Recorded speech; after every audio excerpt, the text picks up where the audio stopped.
देखिए, मेरा नाम वासुदेव है। मैं रहने वाला बेसिकली उत्तर प्रदेश बिजनौर डिस्ट्रिक्ट के गांव मोरना से हूँ। सबसे पहले 2021 जून में मेरे को पहली बार अचानक से ये दर्द उठा सुबह सुबह, और उसके लिए मैंने थोड़े बहुत टैबलेट खा लिया, तो सोचा पेट में दर्द है, ऐसे ही नॉर्मल होता है जैसे, बट उससे रिलीफ नहीं मिला। फिर डॉक्टर को जाके थोड़ा सा उसने पेन किलर का इंजेक्शन लगाया, बट रिलीफ उस इंजेक्शन वगैरह से भी नहीं हुआ। उसके बाद मुझे हॉस्पिटल में एडमिट होना पड़ा, और लगभग 15 दिन तक मैं लखनऊ में तब रहता था, तो लखनऊ में मैंने 15 दिन तक हॉस्पिटल में एडमिट रहा, जिसके बाद मुझे जाकर कुछ आराम पड़ा, और उस टाइम के लिए वो ठीक हो गया। तब तक इतना नहीं पता था कि पैंक्रेटाइटिस कितनी बड़ी बीमारी है, इससे आगे होती है, आगे होगी या नहीं होगी, उसकी वजह से क्या क्या चेंजेस लाइफ में आते हैं, तब तक वो चीजें नहीं पता था। तो जैसे मैं ठीक हुआ, कुछ टाइम का परहेज करने के बाद मैंने फिर से ही नॉर्मल लाइफ जीने की जैसे ही जीने लगा, तो दोबारा मुझे जून के बाद फिर से नेक्स्ट फरवरी में मेरे को फिर से ये हो गया, और अचानक से बहुत तेज दर्द हुआ कि मैं ट्रेन में सफर कर रहा था, जिससे मुझे ट्रेन में बीच में ही उतर के हरदोई सिटी में हॉस्पिटल में एडमिट होना पड़ा। मैं अपनी जो जर्नी थी वो भी कंप्लीट नहीं कर पाया था, वहां भी मेरे को एडमिट रहना पड़ा लगभग 5 दिन 6 दिन। और तब फिर से तब से मेरे को थोड़ा सा जानकारी मैंने इकट्ठी करनी शुरू की कि ये बीमारी क्या है जो मेरे को दोबारा से सेम चीज हुई। तो पता चला कि ये पैंक्रेटाइटिस है, और पैंक्रेटाइटिस कितनी खतरनाक हो सकती है या होती है, कि ये रिपीटेड होती है, एक्यूट से क्रोनिक में भी बदल जाता है।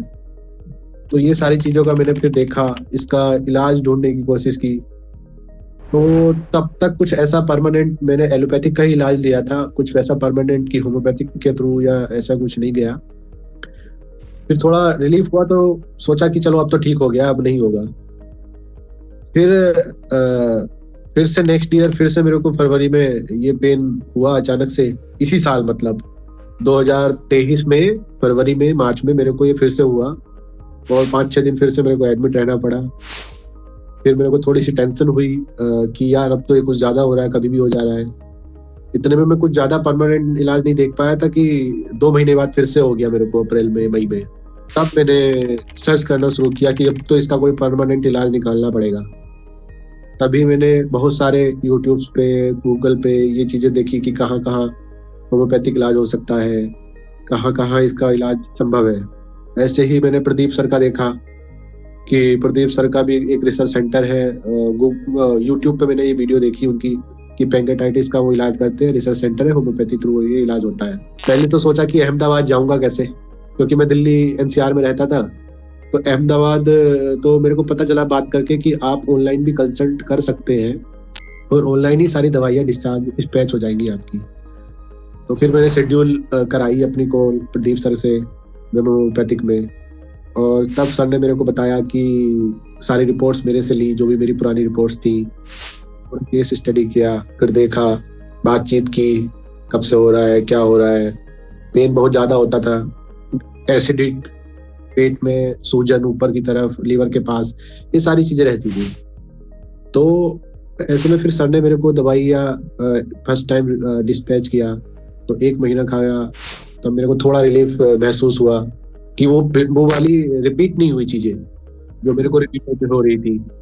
2 महीने 3 महीने, और अब लगभग मेरे को 6 महीने हो गया मेरी दवाई कंटिन्यू चल रही है ब्रह्म होम्योपैथिक से। बट दवाइयों के चार्जेस बहुत कम है, मतलब सही रेंज है। अगर मैं देखूं तो एलोपैथिक में मैं कई लाख रुपए अपना बर्बाद कर चुका था इधर उधर जाके। लेकिन हाँ, आमतौर पे नॉर्मल के दिनों में अब मैं काफी सही हूँ, घर की सारी नॉर्मल चीजें खाता हूँ। शुरू में मैंने परहेज भी किया, लेकिन अभी नॉर्मल जो घर पे बनता है वो खाता हूँ। हाँ, बाहर की चीजों का परहेज रहता है, बाहर ज्यादा चीजें नहीं खाता, बाहर की कोई भी मतलब कि एकदम अवॉइड ही करता हूँ। तो यही मैं बताना चाहूंगा। इसमें बहुत से लोगों को डर रहता है शुरू में कि यार ऑनलाइन इलाज होगा या नहीं होगा, दवाइयाँ आएंगी या नहीं आएंगी। मेरे मन में भी ये क्वेश्चन था पहले फर्स्ट टाइम पे। तो उन लोगों के लिए बताना चाहता हूँ कि यार नहीं, दवाइयाँ टाइम पे आ जाती है, और प्रदीप सर से हर महीने बात भी होती है। हाँ, अगर मैं टोटल हॉस्पिटल का खर्च बताता हूँ, अभी तक मान लीजिए 5 लाख का खर्च मैं कर चुका हूँ एलोपैथी पे, जो हॉस्पिटलाइज में हुआ हूँ उस पे।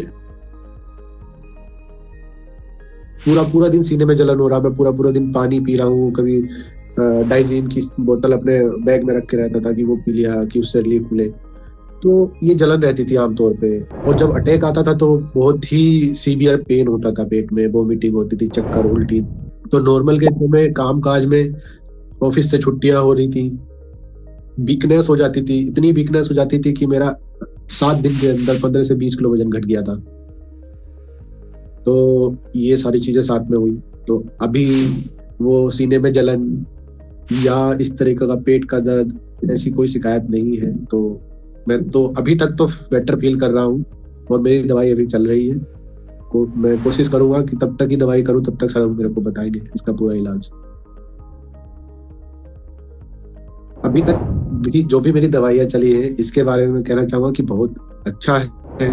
पूरा सिस्टम ही बहुत अच्छा है कि लेके हमारा अपॉइंटमेंट शेड्यूल कराने से लेके दवाइयाँ डिस्पैच होने तक, हमारे पास डिलीवरी होने तक, सब लोग अच्छे से गाइड करते हैं, हर बार रिवर्ट करते हैं, हर फोन कॉल का जवाब देते हैं। और बहुत अच्छी है कि अगर मैं तो सभी को रिकमेंड करूंगा कि जो इतना सीरियस केस से निकल रहा हो, जिसको बार बार ये चीजें हो रही हो, तो एक बार ट्राई करें ब्रह्म होम्योपैथिक को। लेकिन हाँ, मैं पर्सनली तो बोलूंगा कि भाई मुझे तो बहुत कुछ आराम है, और सबको ये चीज चाहूंगा कि, क्योंकि ये बहुत ही खतरनाक बीमारी है, मैं इससे जूझ चुका हूँ। कोशिश यही करूंगा कि भाई भगवान किसी को ये चीजें ना दिखाए। हाँ, सर का भी देखिए, जब सर से मेरी बातचीत स्टार्ट हुई थी सबसे शुरू में, तो सबसे पहले सर ने पूरी रिपोर्ट्स भी पढ़ी, मेरे बारे में सब कुछ पूछा, मैं क्या काम करता हूँ, मतलब कि एक पूरी तरह से मेरे को एनालाइज किया। सबसे पहले मेरी बीमारी को एनालाइज किया, उसके बाद मेरी दवाइयाँ शुरू की। हर बार अच्छे से मेरे को पूछते हैं कि अभी कोई दिक्कत तो नहीं है। तो उनका समझाने का तरीका और इलाज काफ़ी अच्छा है। उसके लिए तो मैं सर के लिए अच्छा ही बोलूँगा, क्योंकि मेरे को तो उसका बहुत ज़्यादा रिलीफ है।